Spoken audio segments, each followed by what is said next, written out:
The following content is provided under a Creative Commons license. Your support will help MIT OpenCourseWare continue to offer high-quality educational resources for free. To make a donation or view additional materials from hundreds of MIT courses, visit MIT OpenCourseWare at ocw.mit.edu.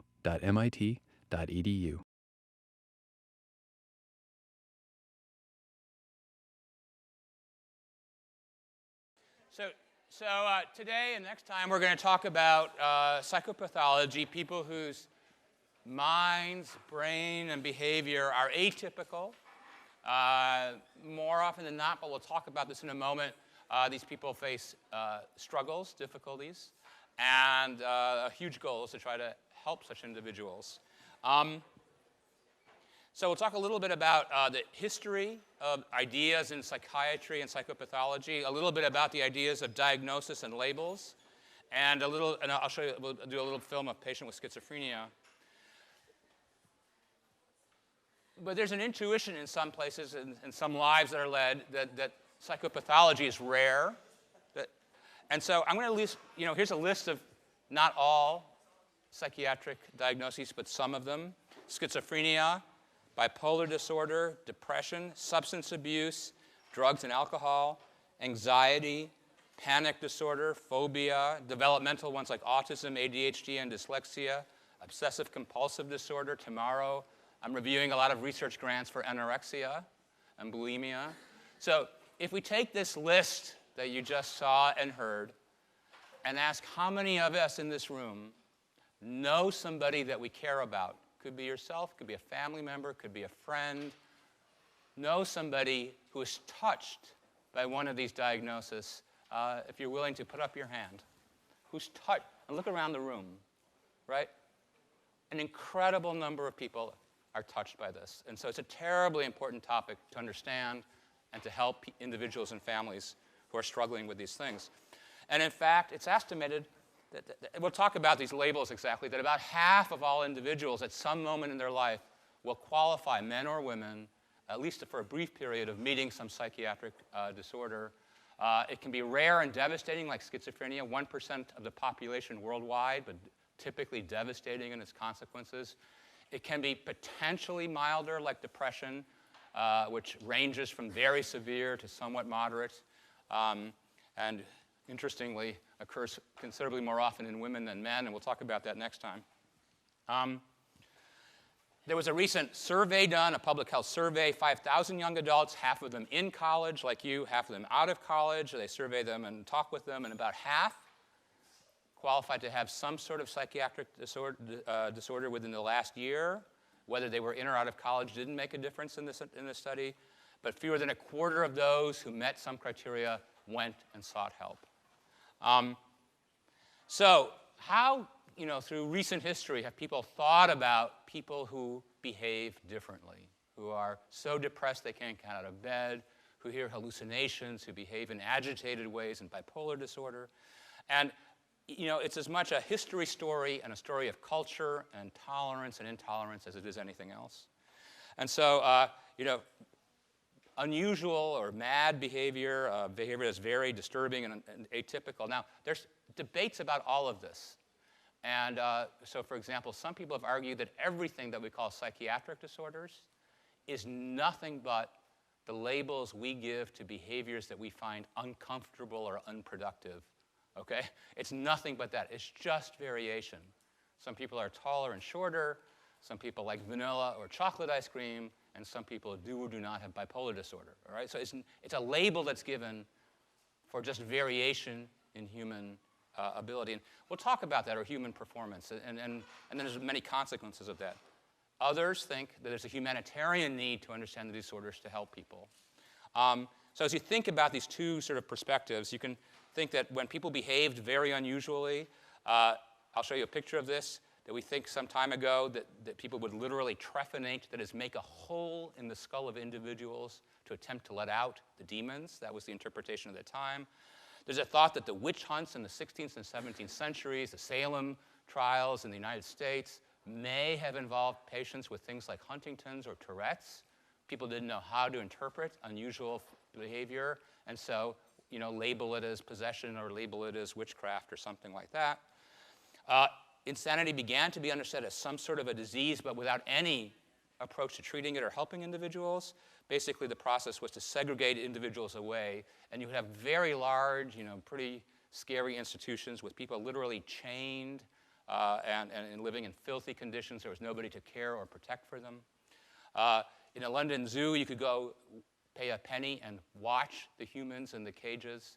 And it wasn't, they had not as many visitors as are in London now for the royal wedding, but they had 96,000 in 1814. It wasn't a rare thing to go pay your penny and look at the scary people.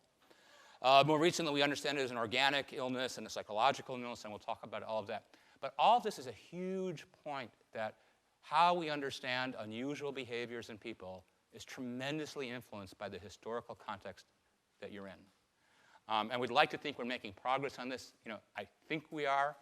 But a generation from now, people might look back and say, how sad, that in 2011, people at MIT were teaching stuff like this, right? Because if they were that wrong, how certain are we that we're that right? So one just has to be a little cautious about very strong positions on these things, I think. Here are skulls that were discovered with a trephination and some evidence that the person actually survived this kind of radical neurosurgery, all right? But you understand at the time when somebody behaved very, very unusually, people had tried to explain what's going on and try to do what they can. Here's pretty monstrous-looking devices, heads in boxes and things like this, where people were trying to treat, if you want to call it, or control individuals having very unusual behaviors. Here's a huge hospital that had thousands and thousands. The name of the hospital is Bedlam, and that's what led to the word Bedlam, now more generally used for sort of wildness or craziness. And paintings like this one from Goya showing a madhouse. And it was because at that time, don't forget, when there was no drug treatment, no behavioral treatment, people were behaving in scary ways, and they were sort of put off to the side to be out of the range of disturbing other people. Now, the first step towards treating psychiatric diseases turns out to be a giant misstep, but it took a long time for that to be understood as a giant misstep. This is Igaz Moniz, who did something that all of us as scientists would be happy to have happen to us. He won the Nobel Prize in Physiology and Medicine in 1949. All right, so the pinnacle, right, of scientific respect throughout the world. And he introduced what's now called frontal lobotomies or prefrontal lobotomies as a treatment for severe psychiatric disorders. And then in the United States, Friedman and Watts picked it up, and they went around the country taking basically ice picks, going inside and making various cuts inside the skulls. By 1942, there were 5,000 people per year worldwide documented, probably more than that. These were, cases. We now look at it as a terrible idea. But at the time, this is all they could imagine, and that seemed better than putting people in boxes or cages, was to attempt to treat it. And even kind of a nascent understanding that very unusual behaviors went with something to do with the brain. We now understand these frontal lobotomies or prefrontal lobotomies, surgery to sever the connections of the frontal lobes, as not treating the disorder, but simply sedating and controlling individuals. That when you made a person who was very agitated, hard to deal with, hard to control, hard to reason with, you gave a procedure like this, all of a sudden they were easier to deal with for the doctors and nurses and family members. And that seemed like progress. And we now understand that simply making somebody behave in a sedated, controllable way is not what we mean really by treatment. But we'll come back to this in a minute, because many individuals who get medications don't like to take the medications. Some of you may have that experience. They feel they're dulled down in many cases, not themselves anymore. And so it's a really tricky issue at what level some medications are, start to approach that same issue of just making people behave in ways that other people find comfortable. So a nice example of this, or a challenging example of this, is from your book, where there's a guy named Ray. He has Tourette's syndrome, so we classified that as a neurological disorder, but it has a sort of psychiatric pieces. Tourette's syndrome from, if you don't know it from your own life somewhere or another, You know it from movies and TV shows love Tourette syndrome, like law shows with courts, because what do patients with Tourette syndrome do? They have involuntary physical tics, and part of what they have is they often, during those tics, they curse in pretty horrific ways, okay, in an uncontrollable way. So that's ideal for television plot lines. It's unbelievably hard for the children and adults who have it because they're often perceived as being scary and dangerous if they're not in a controlled state. So here's a guy named Ray who has tics every few seconds since age 4. Imagine if you haven't been, maybe some of you have gone through this or know somebody, it's very tough on children to have that problem. Tough on adults, but really tough on adults. By the time he's an adult, he's a weekend drummer. He loves to play ping pong, but his not doing too well in terms of jobs. He loses his jobs all the time, and his home life is pretty miserable. He's a pretty miserable life at work and at home. He tries Haldol, which is a drug that can help with Tourette's. And what happens to him? Is he instantly cured of his tics and the happiest person around? If any of you glanced at this? Yeah. Slow down and he keeps trying to do things he's used to with tics and he hurts himself because yeah, because it's slowing he feels slowed down. Exactly. So he comes back with a black eye and a broken nose, and now in a controlled, voluntary way, he curses at the doctor, right? And he says, like just trying to go through a revolving door, his timing is so off that he injures himself, right? Because a drug has changed, in some sense, who he is. And he feels that. He's not himself anymore. He stays on the drug for 3 years, for 3 months. It starts to work. Over the next 9 years, he has a steady job. His family relations improve. He's successfully treated by sort of every objective measure. Happiness at home with your family, you know, holding a job. That's sort of 2 practical things. But he likes to live a life as 2 Rays. On the weekends, he likes to go off his medication and be himself and be the fast drummer and ping pong player that he enjoyed for his early life. And then he'll take the medication and be the sober, slow, somewhat sedated individual who is, you know, valued at the workplace and who can work things out with his family more easily. So it's always kind of, you know, it's always this interesting thing about how you're changing people in order to help them, and then what's that line between changing them to fit in versus helping them. So what is abnormal, and we mean in a very statistical sense here, just, you know, being at the tail end of distributions. You know, some things we value abnormal, you know, being abnormal at one end of the distribution in terms of success in life. So what's a mental disorder? It's a clinically significant behavioral or psychological syndrome or pattern that occurs in a person and that is associated with present distress or disability, and with significantly increase of suffering, death, pain, disability, important loss of freedom. So when I talk with psychiatrists, and I collaborate a lot with them on research, they emphasize, again, the functional consequence. You know, can you lead a happy personal life? Can you lead a reasonably successful professional life? And that's almost the most important thing, beyond anything. And there's amazing stories that make you think about sources of madness, apparent madness or insanity. And a powerful story for me is the story of Semmelweis. So he noticed as a physician in 1840s that the rate of death of childbed fever in a ward served by physicians was 4 times as high as mothers in a ward in the same hospital served by midwives. At that time, practically every physician was a male and every midwife was a female, all right? But you were 4 times more likely to die. That's a big increase in his death if you were in a ward that physicians served compared to midwives. So he wondered what that was about. And he tended to know, furthermore, that the deaths tended to occur in women serially who were in one bed next to the other. There were physical clusters of these. And so he began to think, well, you know, for example, if the priest comes to give the last rite to this person, does that psychologically discourage the next person? And he also found out that sort of didn't seem to tell the story. And then he asked, was it the same doctor going from bed to bed? And the answer was yes. Of course, it makes sense, right? Bed to bed, the same doctor is going down the line of women. And what he began to notice is that the physicians were reluctant to wash their hands. Now, this sounds ridiculous, but this is 1840 medicine. And when he asked them why they didn't wash their hands, which we would now consider pretty fundamental in a medical environment, right? The basic response was that it was unmanly. You know, like men didn't wash their hands. Okay, I'm a doctor, I'm a man, I don't wash my hands. I'll come back to this in a couple of minutes. So he asked them to wash their hands in a solution of chlorine and lime. The deaths fell from 12% to about 1% in 15 months. All right, many lives were saved because the physicians simply washed their hand and did not carry infections from one person to another down the row of childbearing women. Right? 1848, there's a revolution in Austria. He's fired from his job.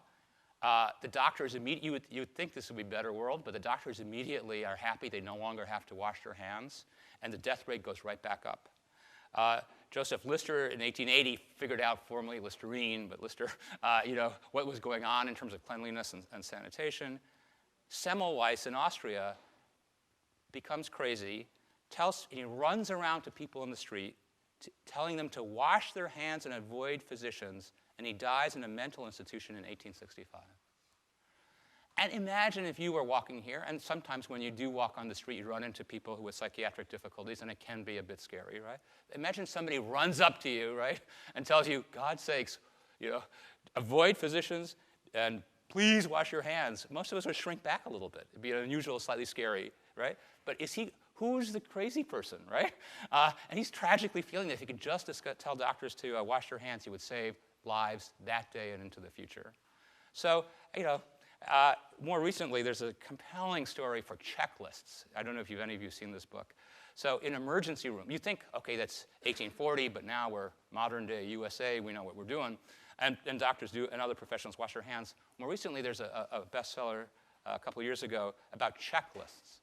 So what this was done in emergency rooms, and you may know that there's an unfortunately high rate of errors in hospitals, even among highly skilled physicians in the best of academic hospitals. There's just miscommunications between doctors and nurses, changes of shifts, and so on. Just mistakes happen. And they began to use as an experiment a small checklist, like 5 items. Did you do the following 5 things about the catheter or replacing needles or so on? And almost instantly, there was opposition from the physicians. They said, we're doctors, and some of this was at Johns Hopkins, which is, as you know, is a famous academic place, but I think it would apply at every hospital. We're doctors. Now we're men and women doctors, okay? We don't need a checklist. I went to college, I went to medical school, I did my residency, I got my specialty and my boards. I don't need a checklist, That's for the intern, right? So they really opposed it, but they got almost instantly far better results of safety and including saving lives almost instantly from the checklists. But the physicians still don't like it because it seems childish. So even to this day, it's a bit of a challenge to get professionals with pride to do certain things that go against the grain, even if it helps people's health. So again, we talked about that some people think that mental illness is nothing but labeling that which we find unpleasant or difficult, nonconforming or deviant. On the other hand, there's 2 things. One is, again, so many hands were up. I think if you're around it, you know that for many, many psychiatric diagnoses, there's a lot of misery involved for the patient, for the family. I mean, it's not just a conceptual argument. And then for many diseases, like for schizophrenia, for example, in very different cultures around the world, the rates are strikingly similar, around 1%. We'll talk about disorders like autism and ADHD where the numbers have gone up.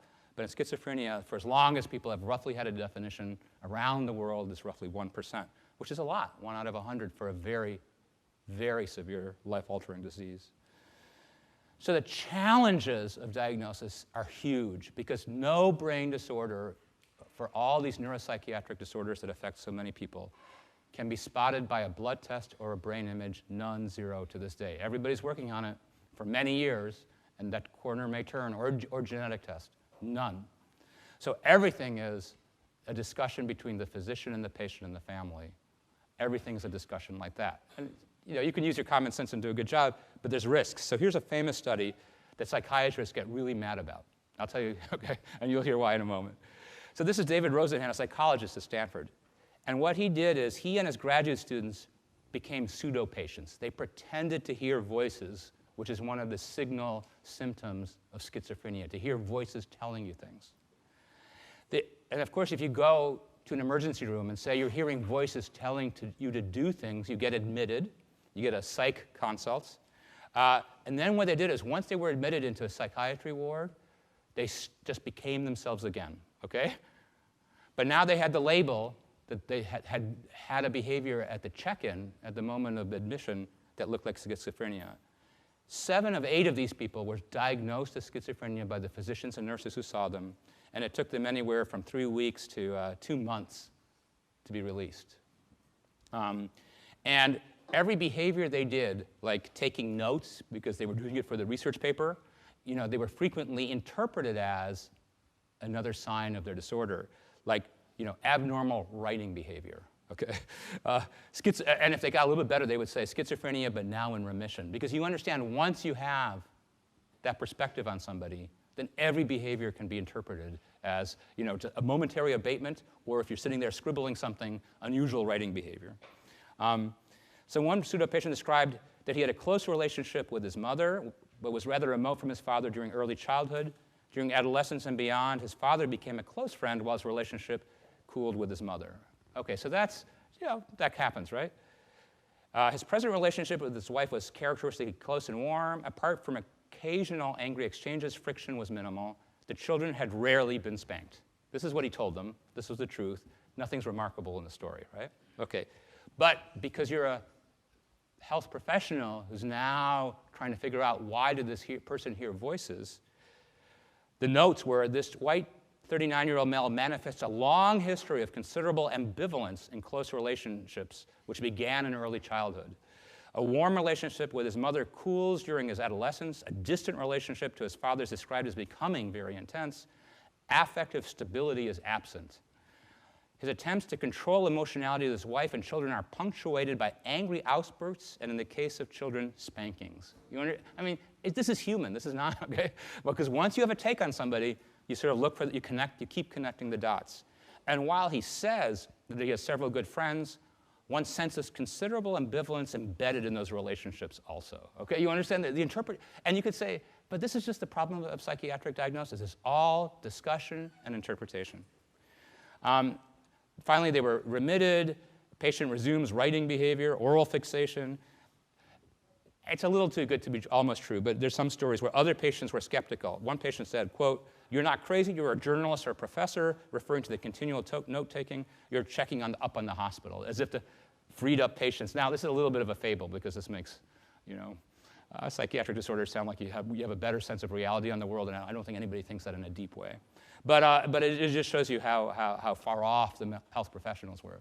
So you tell the story to a psychiatrist, and they get really mad at you. It's a true story. It shows you the difficulty of diagnosis. The psychiatrist I talk with say, well, they could fake any disease they wanted to and go pretty far. Because if you know the medical symptoms and you go and tell a doctor those things, a non-psychiatric disease, you could get pretty far in terms of treatment before they figure out something's not there, right? If you know what to say. So they just think it's nothing specific about psychiatry.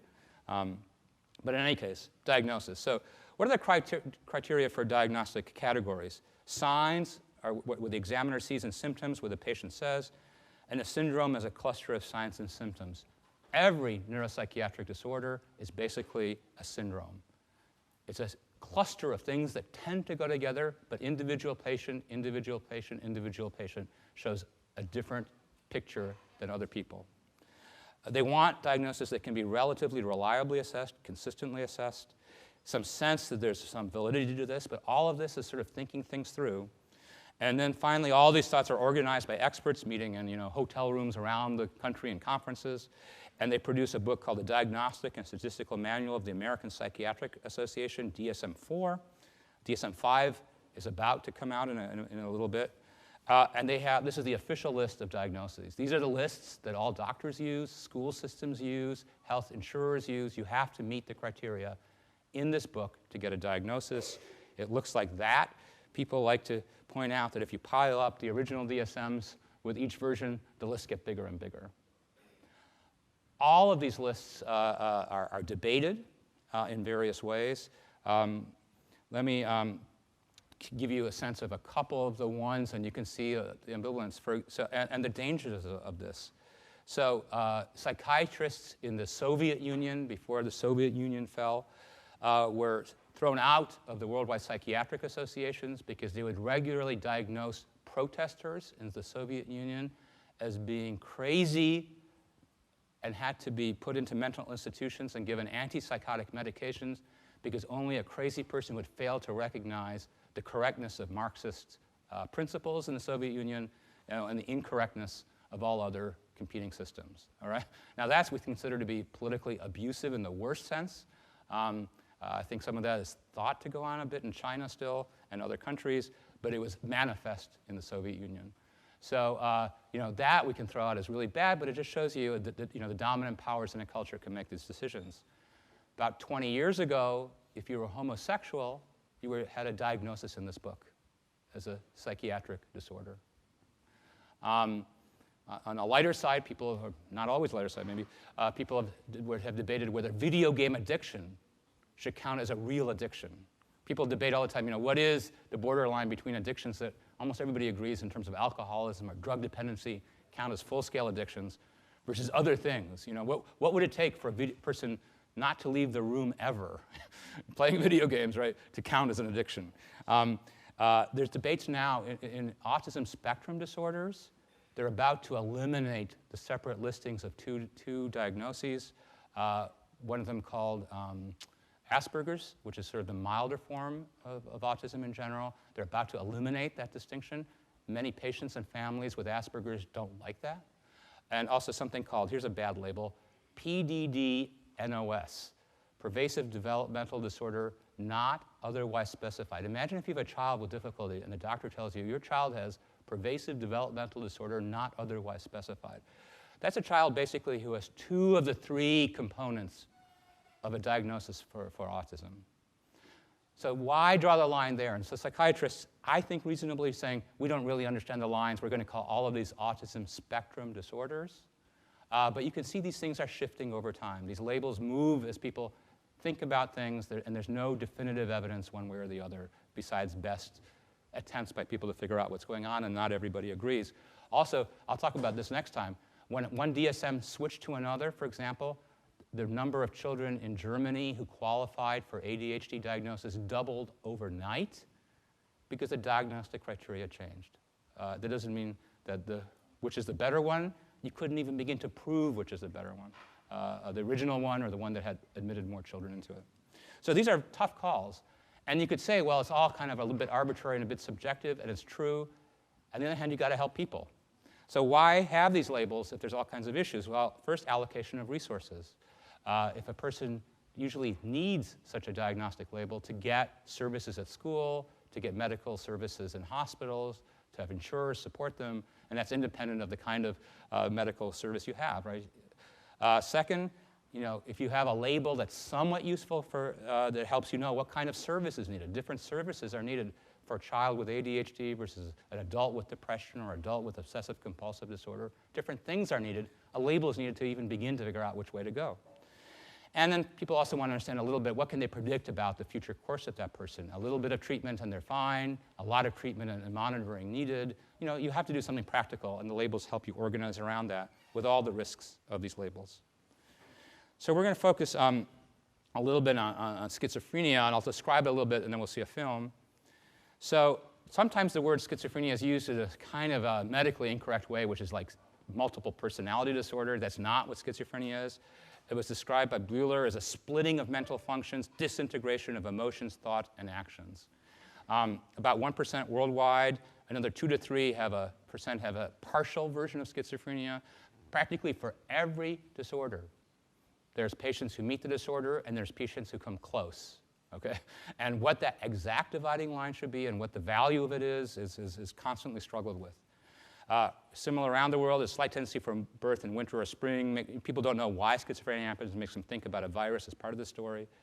Patients with schizophrenia are defined as having psychosis and alteration in thoughts, perception, and consciousness. The thoughts are disconnected and loose. They have unusual beliefs or delusions, often of persecution. Somebody else is possessing their thought. They can have abnormal experiences in terms of auditory hallucinations, mood disorders, motor alteration. You'll see in a movie with restless, purposeless overactivity. Can have impoverished social function. For a while, people thought a really important distinction in schizophrenia was between what they called negative and positive symptoms. So the negative ones were they did less of what a person typically does. Poverty of speech, poor attention, flat affect, lack of motivation. That's negative, and the positive were active things that people don't usually do, delusions, hallucinations, bizarre or disorganized behaviors. biologically, it's been hard to show that that's kind of a distinction that matters. And so what happens with patients with schizophrenia? Very mysteriously, the clinical onset in most cases is late adolescence and early adulthood, and nobody understands this. So typically it's in your 18, 20, 22, 24. How is it that such a psychiatric disorder waits that long and not much longer in the vast majority of cases? What biological thing is ticking in a person that will lead to a psychotic break with reality? A huge amount of research now is to try to look at individuals who are in their teens and step in and stop somebody before they have the psychotic episode. The positive symptoms are most evident in this acute schizophrenic episode. Negative symptoms often predominate in the long run. Huge variability from one person to the other. In terms of outcome, the outcome often responds positively to antipsychotic drugs. It's estimated about a quarter of patients make a pretty strong recovery, about a quarter remain very disturbed, and about half are going back and forth, fluctuating over the years. So a picture that people will use is, here's pre-morbid functioning, and then somewhere in the late teens, early 20s, some dramatically bad thing happens, and then some sort of stable condition with occasional relapses. And a lot has to do with the challenge of individuals like this taking their medications, partly being organized enough to take them, partly, again, feeling like the real selves is not what the medicated self is. You may know the movie A Beautiful Mind with John Nash.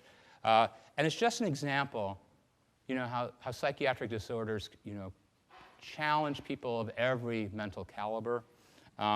So he won the 1994 Nobel Prize in Economics.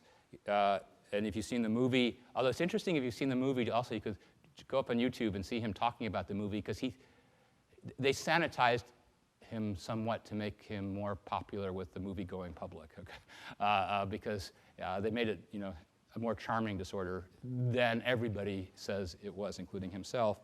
But he had a terrific aptitude for math, went to Carnegie Mellon, Princeton for his PhD, famous for bargaining problem and non-cooperative games theory, came to MIT in 1951 as an instructor, and then after doing this fantastic work that won him a Nobel Prize, developed acute schizophrenia. So why don't we watch the movie? Tyler, can we do that? Let me do this. So here's a fairly typical patient.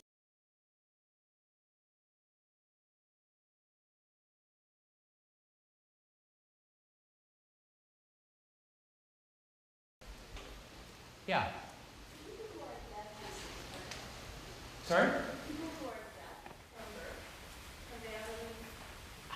I have no idea. Is there any different rate of schizophrenia in people who? That's a good. Somebody who were deaf, would they hear voices in their schizophrenia? It's a fascinating question. So I have no idea. I've never thought about that. It's rare. It's a combination of the two are moderately rare, just numbers-wise. But that'd be an interesting question. Yeah, I don't know. Any other? I saw another hand, or no? Okay. So we know one thing, that practically for every neuropsychiatric disorder, there's strong familial evidence that there's a genetic component to the disorder, and a big one. So here are four. This is a very touching picture in a way. These are identical quadruplets, 4 girls who all grew up to have schizophrenia. Not every identical twin will do that. So if one twin has schizophrenia, half the time the second twin will have schizophrenia. If it's dizygotic, it's still higher than 1%, but it gets down to 15%. But I think people have rethought this, because very often the sibling or the twin, if you look a little bit more carefully, they won't meet the diagnostic criteria, but they often have struggles of some kind as well.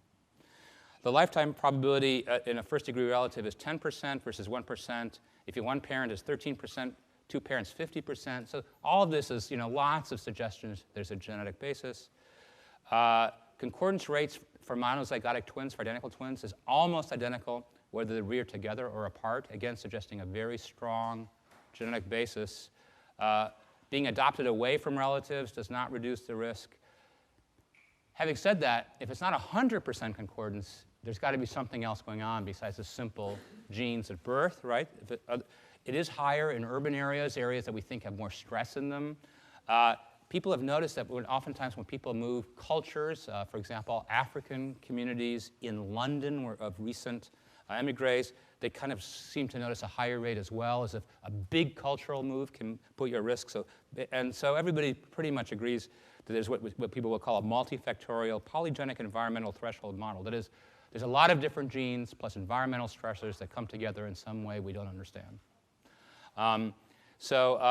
And you would think that, with the human genome decoded to a large extent and so on, that we'd have some clarity on this. You can debate this, and certainly identifying the genes that put you at risk for these disorders is a hugely important topic. The progress in identifying certain genes for any of these psychiatric disorders has been horrible. Okay? Genes that are identified 1 year and the next 5 studies don't replicate it and so on. So people at the Broad Institute across the street now say, for them to believe that a gene is associated with schizophrenia, they think you have to have samples of 10,000 patients with schizophrenia and 10,000 people without it. What does that mean? That means there's nothing like a smoking gun gene, right? 10,000 to have enough statistics to support a difference. That means many, many of the 10,000 don't have that gene who have schizophrenia, right? Okay. If it were one gene, one disorder, you don't need 10,000 people to get a statistic. You need 5 people. So it's been a shock to people that there's been so slow progress, given that all the things they can decode in the genome, to find the genes that are at the heart of psychiatric diseases, and that's true for practically all of them. There's something complex about genes, environment, and people that far exceeds our understanding at the moment at every level. And so people do models like this because it makes us feel better, and there's something probably right about it. There's an amount of stress in your life that can come up from how your socioeconomic risk, health problems, family situations. There's a predisposition that's genetically based, and some combination of them determines whether you manifest a disorder or don't. So we said there's no definitive biological marker for schizophrenia, as there is for every other psychiatric disease. There's no blood test, no brain test, nothing that definitively tells you if a person has a diagnosis. But people have been studying things that are on average different in brains, and I'll show you some of the most consistent findings about ventricles, about hippocampal involvement, PET scans. I'll show you this, and I'll show you a few examples in schizophrenia. So one thing people have noticed is that if they compare, these are identical twins, and you can see the ventricle, the fluid-filled space, is somewhat larger in the twin with the diagnosis than without. That's about the least specific brain marker we could ever have. The ventricle just means that there's tissue missing around it, okay? It's just this fluid-filled space. There should be a bit more tissue. It's very far from any specific biology of the disorder. And here's the actual twins with their actual MRIs. So we don't think it's the size of the ventricle. That makes no sense. But that's somehow roughly correlated with over the brain basis of the disorder is. And then people have shown, and these are relatively extreme examples, post-mortem samples. Here's the hippocampus in healthy individuals. Here you can see it's somewhat shrunken in patients with a diagnosis of schizophrenia. And if you look at those pictures that are kind of picked, you could say, well, that's easy. Give me the MRI. I'll tell you who has it. But statistically, it doesn't work that way at all. There's tremendous overlap in the size of the hippocampus between people without a diagnosis and people with schizophrenia. So it's a statistical thing. People have also noticed cellular organization sometimes looks somehow better in patients with schizophrenia, the typical people than people with schizophrenia. Again, a suggestion about a developmental history underlying this for the risk, but without any kind of certainty. When they've done studies looking at resting, scanning, metabolism, you're just laying there. This is a PET scan. It's just where's the blood flowing. You can see that this is a healthy person. A lot of our blood flows as we sit there to the frontal cortex, and you can see it's kind of diminished in schizophrenia. But again, you cannot put a patient in and say, this patient has schizophrenia, because many patients will look like many controls. But the average can look like this. Here's a task now of a working memory task.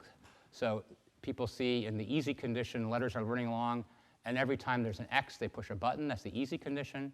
Here, letters are presented rapidly, and every time the current letter is identical to the one you saw 2 letters ago, you push a button. So this is harder mental work, harder working memory demands. And then here's what you see in one data set. So as they're doing this task, they turn on a lot of frontal cortex, working memory, thinking. You're used to that. Here's controls, how much they turn it on, the front of the brain viewed from the top. Here's relatives who don't have the diagnosis, and here's patients who do have the diagnosis. These are relatives of these patients. And take a look at you can see they're growing. So this is this issue of is more activation better or worse? Well, it all depends. The way we interpret this is, for a typical person, here's how much they have to push the pedal to accomplish that working memory task. If you're a patient, you have to push it a lot more to do the task, and you still make more mistakes. If you're a relative without a diagnosis of schizophrenia, you're somewhere in between. And those relatives are as accurate as controls, but they perform somewhat more slowly. This is a kind of interesting thing. In practically every disorder, if you take the relatives of people with a diagnosis, they often look like they have a kind of a milder version of that. But they may have no problems in their lives. They may be doing flourishingly well in every regard that you can think of. But they harbor some of the same genes. To be a relative means to share genes. And so that can make, so there's something about that happening here or in some subset of those individuals. Practically every study that's done, if you take the relatives of people with a diagnosis, there's some in-betweenness compared to people picked in families without any history of that disorder.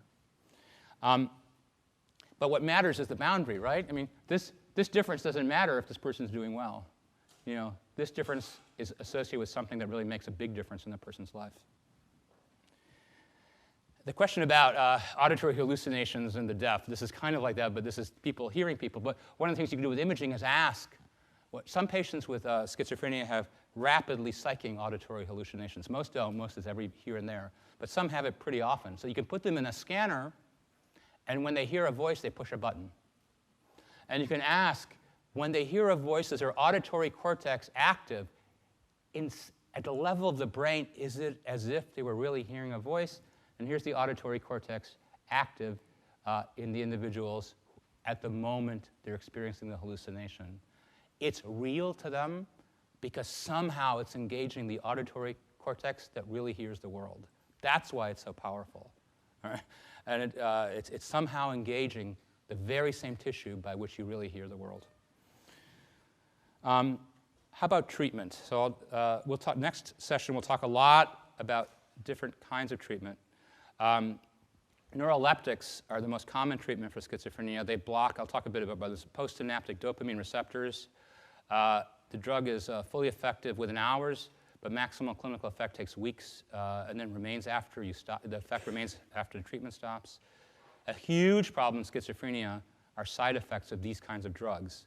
So early on, you induce a bit of Parkinson's disease in patients who never had Parkinson's disease with these typical drugs. As atypical drugs, they have their problems. I'll just focus on the typical drugs. And I'll tell you why in a minute. And then later on, this becomes known as tardive dyskinesia in about 20% of patients. There's a lot of patients. This is you're producing by the drug abnormal involuntary movements, smacking of lips, chewing, and drug protrusion. And there's some drugs that don't do it, but they have other problems. And there is evidence that behavioral therapy can be surprisingly useful in schizophrenia. There's most of us hardcore biologists, we think the drug's got to be the deal. I think there's more evidence than you would imagine that behavioral therapy or the combination of the two can be very helpful for people. So you may know now, you wouldn't know this, I know this, okay? Because I'm constantly in the fundraising business as a researcher. Drug companies have almost stopped working on developing treatments for psychiatric diseases. And they've almost stopped because it's been so unsuccessful. The drugs that were found were almost always by happenstance, drugs that were almost randomly tried for various disorders with various groups and worked. None of them were rationally done in any biotechnology sense, okay, or molecular chemistry design sense. They were all practically all of them were happenstance applications of quasi-random drugs, and then people noticed it helped individuals. And so in the last 20 years, where there was much more rational development of drugs, it's been spectacularly hard to develop new drugs for psychiatric disorders. And so most pharmaceutical companies have basically stopped in the last couple of years. They've just given up. We remain optimistic. Everybody thinks they'll come back into the picture when some academics produce some things that look good. But it's turned out to be really hard. And furthermore, many of the medications that are effective have all these side effects, very undesirable side effects sometimes. At the same time, the fact that these drugs affect the disorder has sort of promoted various theories. So once people noticed that the antipsychotic medications that diminish the psychosis of schizophrenia, act on the dopamine system, that led to the dopamine theory of schizophrenia. So they said, well, if the drug is pushing down dopamine, and that's helping people be less psychotic, then maybe what the real problem is that there's too much dopamine flowing in the brain of individuals with schizophrenia. And that got supported by studies that if you give typical people overdoses of amphetamine, you induce something that looks a bit in a typical person like the paranoia of schizophrenia. And so let's talk about this idea of drug action versus disease. So if you have a headache, what do you take to help yourself with the headache? Ibuprofen or aspirin or something like that? Does that mean the medical problem was you didn't have enough aspirin in your blood? Were you hypoaspirinemia? No, right? The aspirin is doing something else to counteract the headache or the ibuprofen, right? It's not that you were short on Tylenol, right? Okay? But it treats the problem. So if a drug treats schizophrenia by acting on the dopamine system, does that mean dopamine was the culprit? And the answer is probably not, or it's hard to figure out. But the original assumption that the way the drug works gives you a direct insight into what the cause of the disease is, people have pretty much dismissed. But what drew them to it, of course, is still these antipsychotics. The way they work is they block the receptors that take dopamine, and therefore dopamine gets catabolized here and is not used in neurotransmission. And furthermore, amphetamine, which produces a somewhat schizophrenia-like syndrome in some healthy individuals, that accelerates the production of dopamine. So that seemed to favor the story. But again, that's sort of not taken very broadly now. Again, what favored the story was the more powerfully a drug bound to dopamine receptors, the less drug you had to give patients. I mean, all of that you could see made people think this is the story.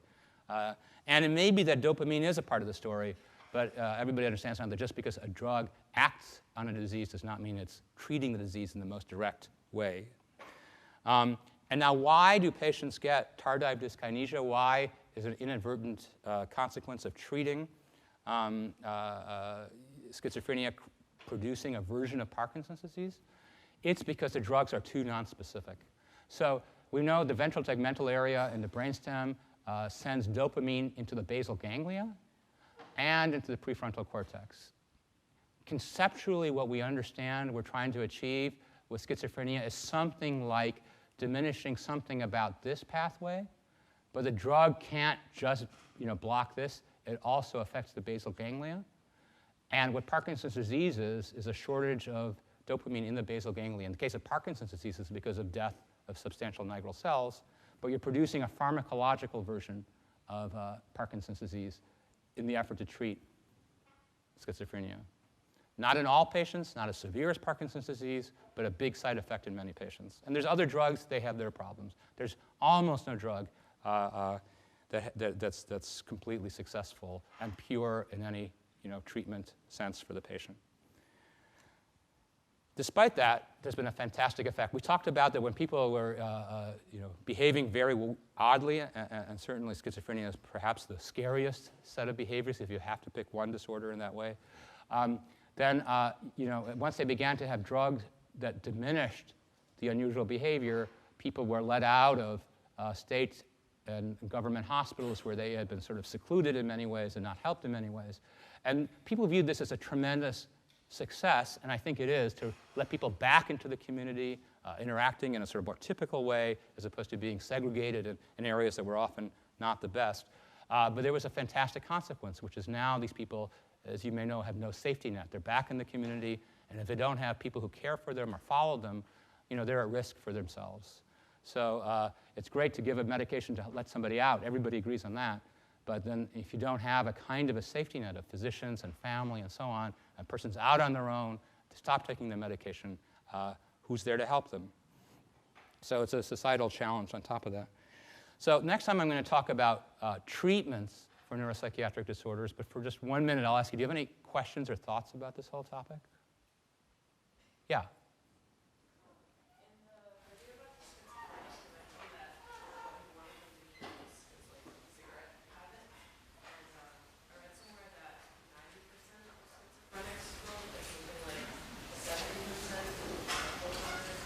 There's a fantastic, the question was, why is there such a fantastically high rate of smoking, which there is in patients with schizophrenia and bipolar? You know, so people will use phrases like they're self-medicating in some way, but I don't think there's a, you know, you can make up a little bit of a story, but it is very striking. I don't know a deeper story than that. There might be, but it's very striking.